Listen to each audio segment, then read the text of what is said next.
ஜனநாயகன் படத்தோட ஆடி லான்ச்சு நேற்று வந்து அவங்க ப்ரொடக்ஷன் கம்பெனிலேருந்து ஒரு வீடியோ விட்டுருந்தாங்க, 5 நிமிஷம் வீடியோ. டிசம்பர் 27ஆம் தேதி மலேசியாவில் நடக்க போகிறது ஆடி லான்ச். இது எப்படி பார்க்குறீங்க சார்? தமிழ்நாட்டில் நடந்திருந்தால் ஒரு மிகப்பெரிய கொண்டாட்டமாக இருந்திருக்கும். மலேசியாவில் இருக்கிற தமிழர்கள் அவங்க பெரிய கொண்டாட்டமாக அதை அனுபவிக்க போகிறாங்க, அது வேற. பட் தமிழகத்தில் நடக்கும் பொழுது இதுவரைக்கும் அரசியலில் நேரடியாக வராத விஜய் வந்து பல ஆடியோ நிகழ்ச்சிகளை இங்கே நடத்தியிருக்காரு. அவருடைய ரசிகர்கள் வந்திருக்காங்க. முதல் முறையாக அரசியலுக்கு வந்த பிறகு அவர் படம், அதுவும் கடைசி படம் தமிழ்நாட்டில் நடக்கும் பொழுது அதனுடைய கொண்டாட்டமே வேறையாக இருந்திருக்கும். பட் அவர் அந்த கொண்டாட்டத்தை இங்கே கொடுக்க விரும்பாமல் மலேசியாவில் பண்ண போகிறாரு. அது ஒரு பெரிய மியூசிக் கான்சர்ட்டாக பண்ண போகிறாங்க.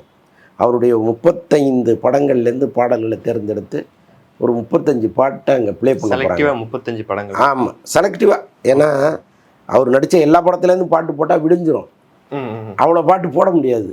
அப்போ செலக்டிவான படங்கள்லேருந்து கொஞ்சம் எடுத்து போட்டு அதுக்கப்புறம் அந்த மேடையிலேயே இந்த படத்தினுடைய ஆடியோ லான்ச் பண்ணுறாங்க.